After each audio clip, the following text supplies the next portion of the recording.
Welcome to Kickstarter Radio 102.4, and today is a special day as Lipstickpaddy sits down with his favorite designer of his favorite game. So Lipstick, please take it away. Well, I have a very special guest for me today. It's the designer from my favorite game ever, Fallen Land. Please let me introduce Jon. Jon, how are you? Great, man. How you doing? It's all good here at the station, and please tell everybody just who you are. My name is Jon Lonngren. I am a indie game designer, writer, and entrepreneur. I own Fallen Dominion Studios. I'm the lead project manager and designer. My business partner Sean Cahill and I started that back in 2005, and right now we have the titles Fallen Land, a post-apocalyptic board game, A Journey into Darkness, and Outriders Trading Post, and we have the second edition for Fallen Land, Big Box, and Fallen Land Descendants, the third expansion, coming to Kickstarter on November 10th. And it's running through November 10th through December 3rd, and then in 2021 in February we have another brand new game. So. Yeah, there's much excitement happening. Definitely. And for fans of Fallen Land, you know, we've been waiting for this expansion for it feels like 2 years. It's been about 2 years. I think 2020 was kind of, it really hurt everyone in so many different ways with this COVID stuff going on. But on our end of things, the year's just been a wash. A lot of people in the studio had been sick with COVID. Yeah. And it's very hard to get together. We had every intention of having this out, early this year, and it just wasn't possible. So that being said, the manufacturing was shut down and everything too. So even if things wouldn't have turned out the way they would have, there would have still been impediments, unfortunately. Yeah, no, I think Kickstarters I've backed, every single one of them's had a big delay. Everyone. So it's been chaos in the industry. So. For sure. Yeah, I have a lot of things that were delayed that I backed on Kickstarter. We're big about community, and we're big about the crowdfunding community as well, as far as backing other projects and participating in the community. And it's sad to see those things, but as a fellow designer, I certainly understand that sometimes there are challenges that there's nothing you can do about. Well, for anyone new here, do we want to tell them what Fallen Land is then? This monster epic adventure. Do you want to give any more, Jon? Fallen Land is kind of, it's 6.75 pounds of post-apocalyptic love in its first edition. The second edition Big Box is going to be pretty close to 10 pounds. It is a massive, go anywhere, do anything sandbox style game. We naively thought back in 2005 when we started this project, my co-designer Sean Cahill and I, he does most of the graphics design, I do most of the writing, almost all the writing in fact. And it's a hugely narrative game, massively. It is. It is a story-driven game. You are the leader of a faction of survivors after a great war that encompasses the world, essentially. And, you're just trying to rebuild and grow your town and essentially jockey for primacy within the Fallen Land. So it's there's something there for everyone. It's a great game. We had a lot of fun doing it. It just took us a long time. It's so in depth, that game, as far as stories and everything. And the amount of content in the first edition is staggering, just on the amount of characters you can have just for your team. Yeah, I think there's 80 characters. They're all unique in the first edition, which you know it's a Catan-sized box, and then you pick it up, and it's like picking up bricks. You know, it's very heavy.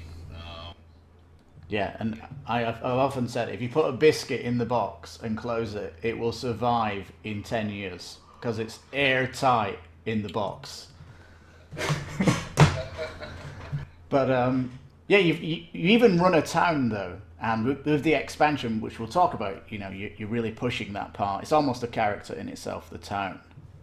Yeah, so as the leader of your town, you're going to build and grow.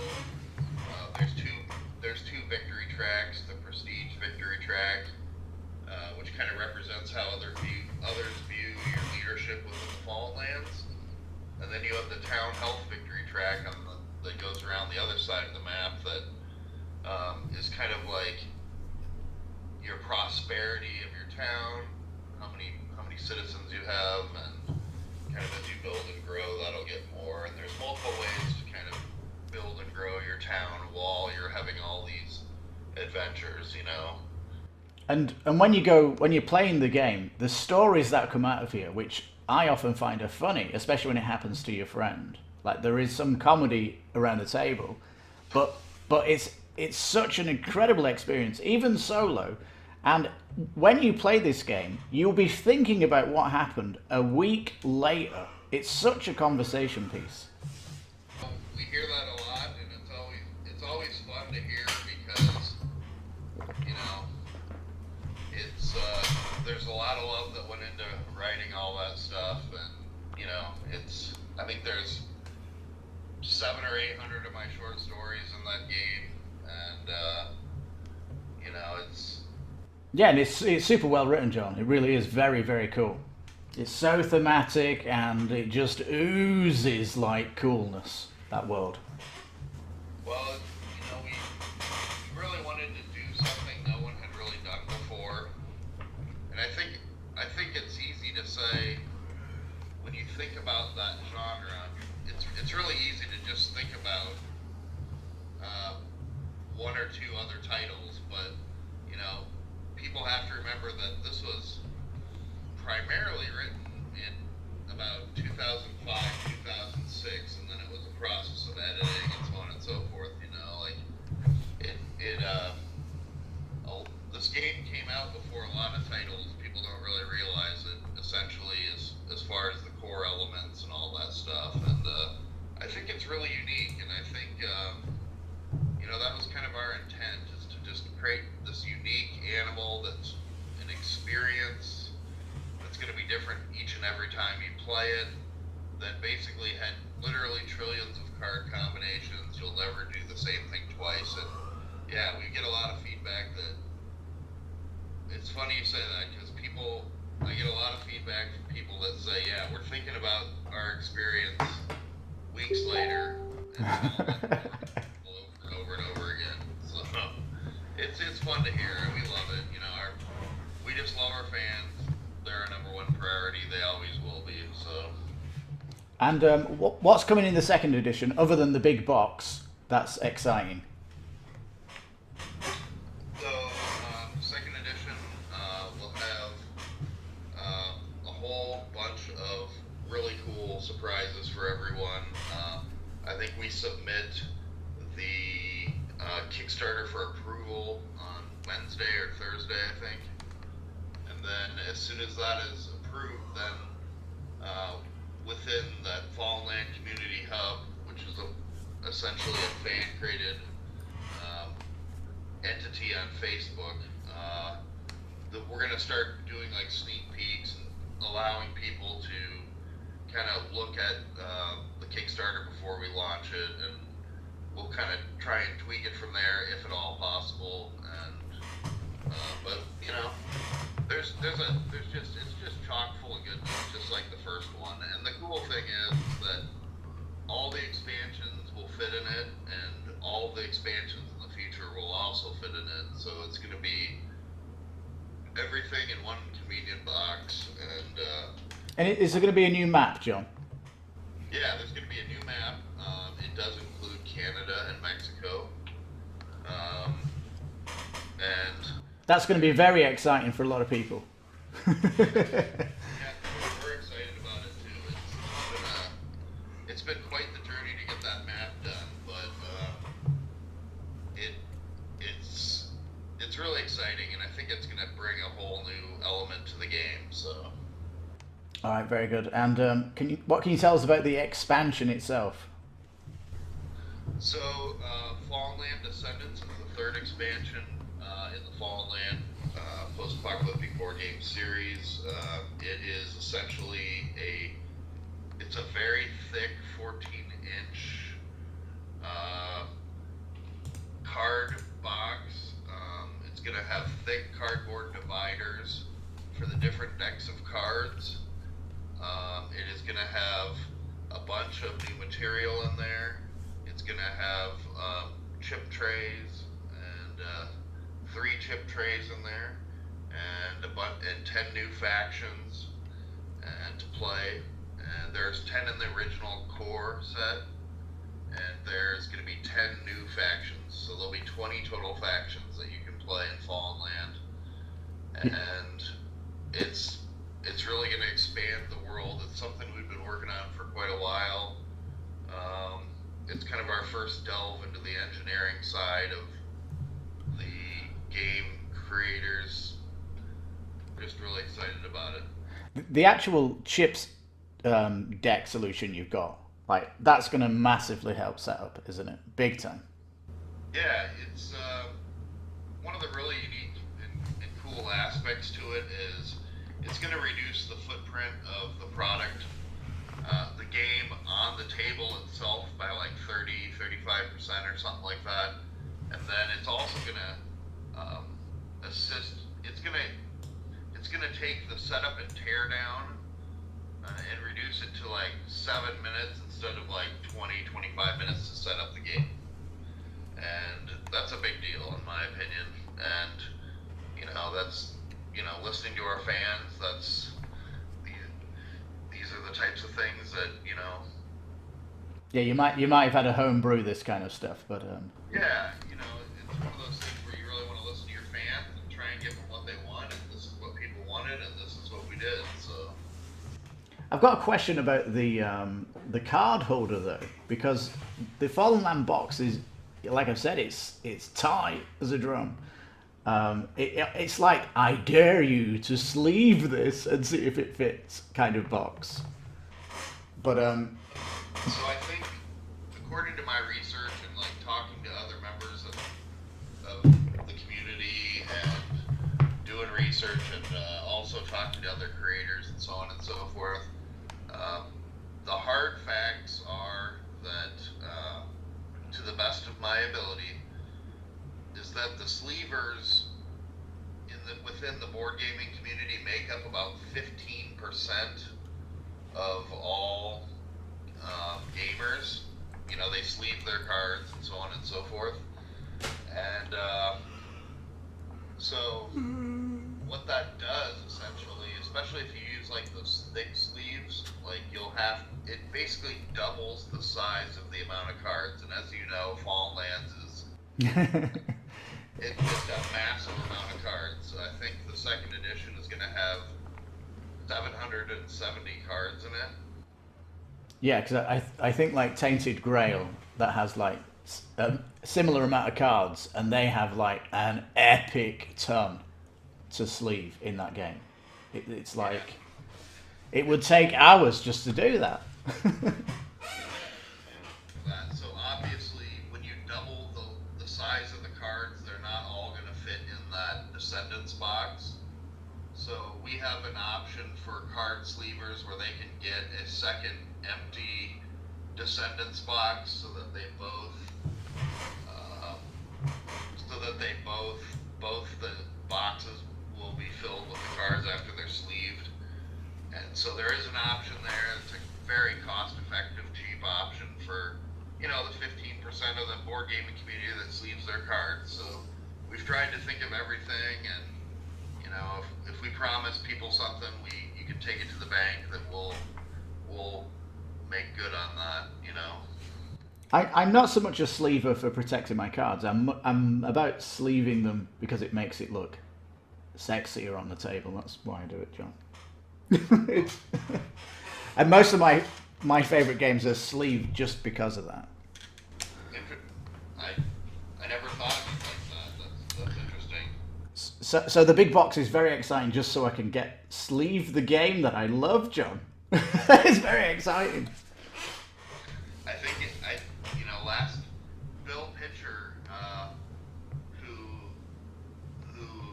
is one of the main people at the studio, he sleeves his cards, and I think he spent like $120 sleeving the game, basically. Because there are just so many cards, you know. Oh yeah. Come on. No. I think he uses the I don't know what they're called. They're like the dragon scale or something like that. They're like the really nice thick sleeve. Yeah, there's a lot to choose from. There definitely is. And also, John, can you tell us the future of Fallen Land past 2020, like future expansions? So our goal is to, we have two other games in development right now, and then Bill Pitcher is also developing a game. So I personally have two. Bill has a title he's working on as well. And so we essentially have three games that are in the works for Fallen Dominion Studios right now. And so 2021 will be the new title, Great Northern Trading Company 1670. And then after that, we're hoping to focus on Exiles and Caravans, which is another expansion of Fallen Land. And then that is as far as we have planned for Fallen Land. But every year we release 2 promo cards. We didn't do it this year because it's something we do at Gen Con. Uh-huh. Every year is kind of a special thing at Gen Con. So next year, knock on wood, if Gen Con happens, we hope it does. We already have our booth. If it happens, we'll have four promo cards for people since we didn't do the 2 this year. So, it's an ever-expanding world. There's so many stories left to tell. It's like a fine wine. It keeps getting better and better with time, and yeah, well, we're just really excited about it. I think fans just want to know that there's going to be something coming also. Like, the worst thing in board gaming is that Fantasy Flight in-flight report and they say, no, we finished all the content for that game. It's a complete package now. And you're like, no! Yeah, this is, at least for now, this is our magnum opus, and, we're hoping that fans will, we're hoping that the community and the fans will continue to grow for this title, and we're dedicated to those fans, and they can count on us to continue to expand the world for them. So, a good game will sell for 30 years, I think, in my humble opinion. And I think this is a game that can do that with the longevity and the depth that it has. And, there'll be plenty more to come, I promise, my friend. In the game, the Fallen Land First Edition is in it, isn't it? On a card. It actually is. The First Edition is still there. It lasted all that time. I really thought that would be just a very interesting concept to have the board game itself within the board game. Especially with a second edition coming out. Because anyone who's, got the second edition box and they don't know the first edition box, they'll be like, but what's this? Like, Fallen Land box? Like confuse them. Yeah,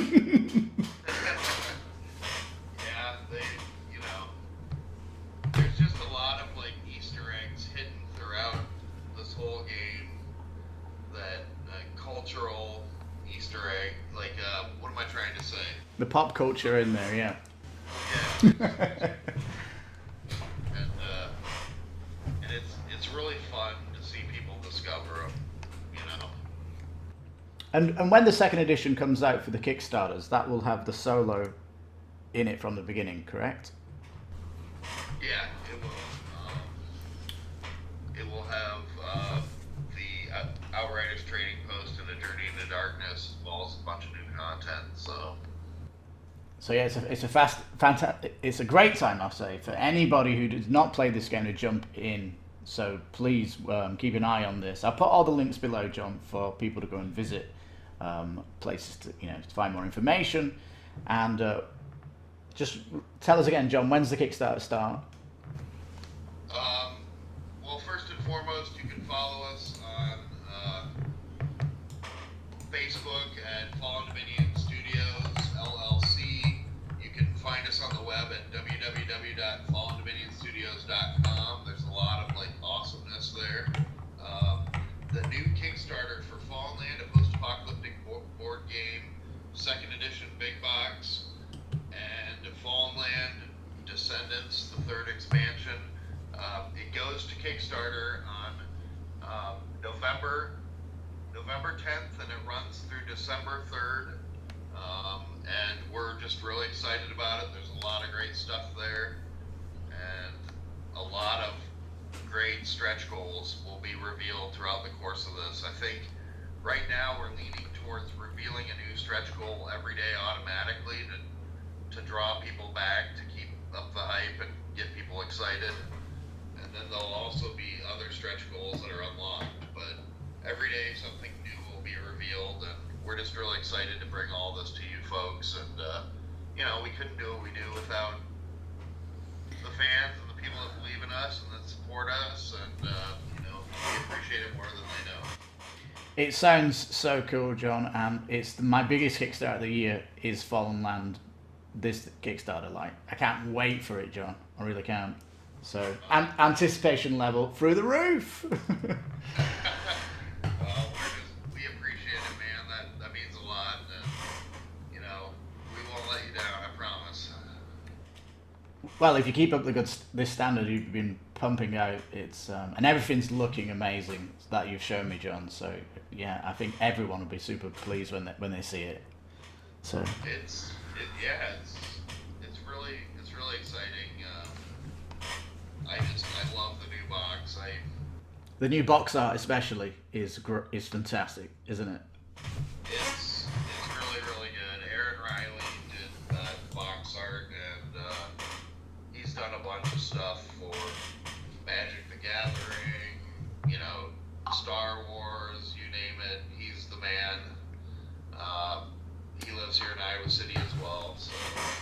I like the fact that it's representing the city, which is the most dangerous place on the map to go to is the city cards. Oh, yeah. I dare you to go to the place. There's some pretty deadly things there for people to discover, and it could be very lucrative. It could be very deadly. There's a fantastic risk reward, yeah. But Yep, that's the thing. Is it's different every single time you play it, and your strategy in one game may not work in the next game you play because of other people's play styles and so on and so forth. And and it's I play this a lot solo too, so it's really great both ways, I think. oh yeah, definitely. If my wife goes on holiday, that's when I bring it out to play solo. John, by the way, it's because I'm not a massive solo fan, but if it's a narrative solo, then it's a different beast. And the thing about solo games is, especially if you can leave it set up, you can play multiple games. And I don't know, I love solo gaming. I do miss face-to-face gaming. I think I've had my fill of solo gaming for a while. Yeah. Yeah. I mean, we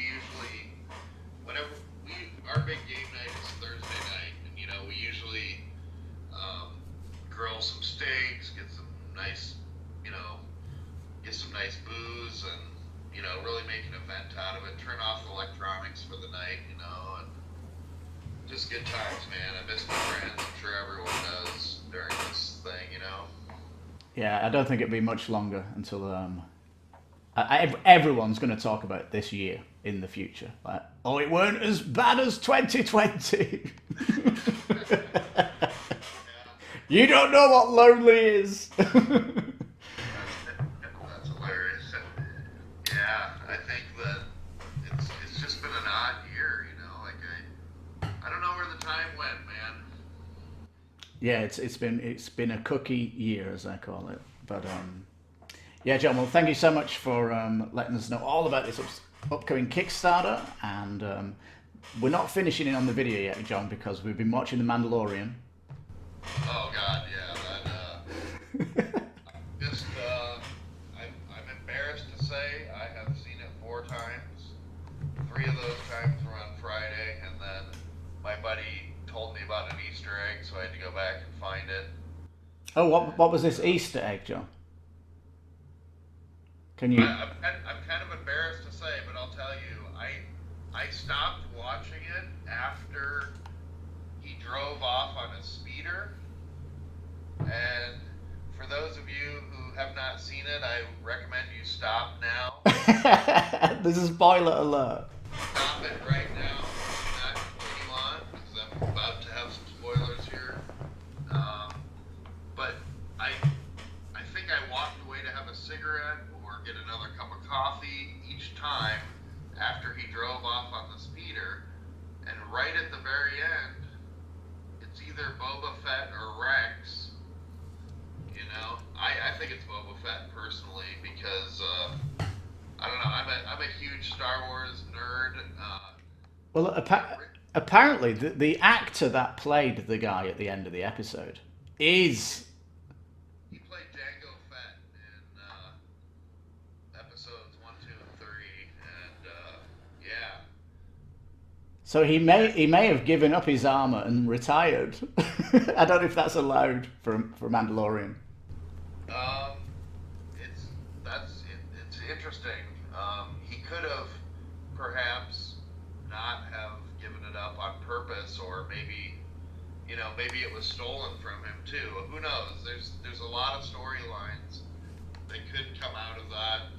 I think that yeah, either way, it's going to be really exciting to see what happens. I hope it's Boba Fett. You know, there's Yeah. a book in the early 90s called Tales from Jabba's Palace, and it was a book that talked about Boba Fett and how he survived the Sarlacc pit.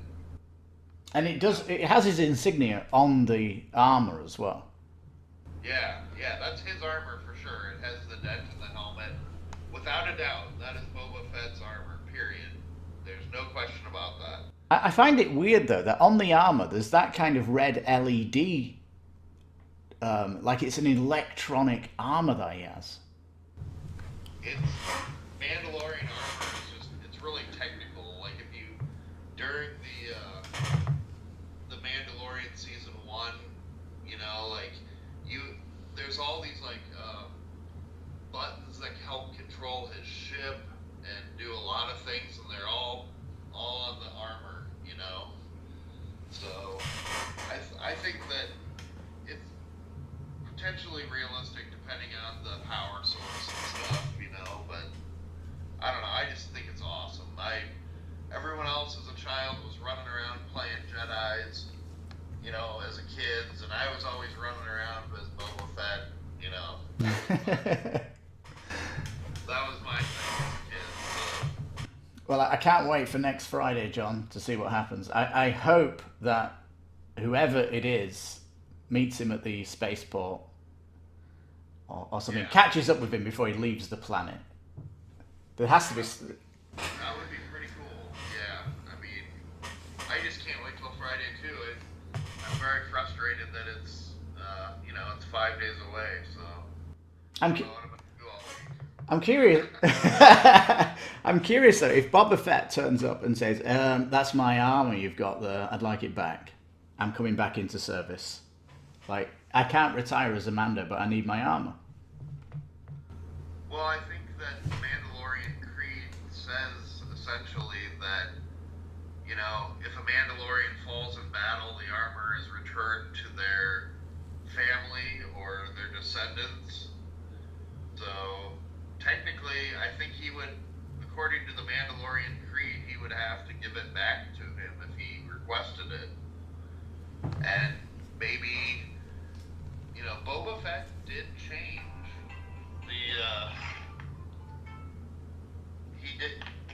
He did change a little bit after the Sarlacc. I don't know how big of a comic fan you are, but there is absolutely 2 series of comics that Dark Horse did called Dark Empire 1 and 2 that would have been absolutely fantastic alternative to the 3 movies we actually got there at the end. But Boba Fett was in Dark Empire 1 and 2, and if you folks have not read those, you need to go out and just buy them right now, because they are worth every single penny. I promise you'll read them over and over again. It's funny though, in Mando, this is season 2, first episode, when you see, we think it's Boba Fett on the cliff, and he's like been watching what happened. But even if he was a Jedi watching going on down there, you would have been going, who is this guy? Who is this Mando guy? Well, for sure. I mean, they're jetpacking all over the place, like having this big.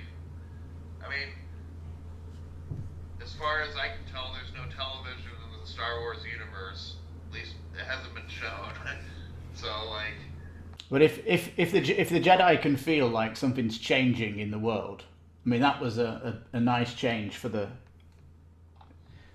what happened. I'm not trying to spoil it here for people, but.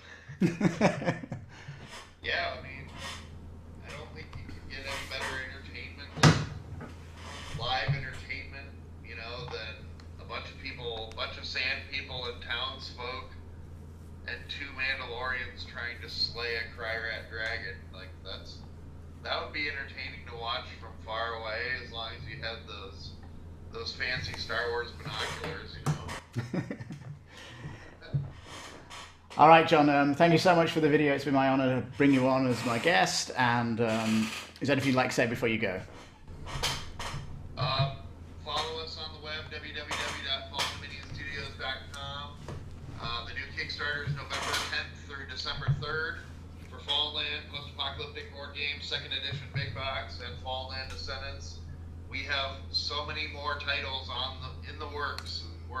So excited to bring you the first of them, which is for that Kickstarter.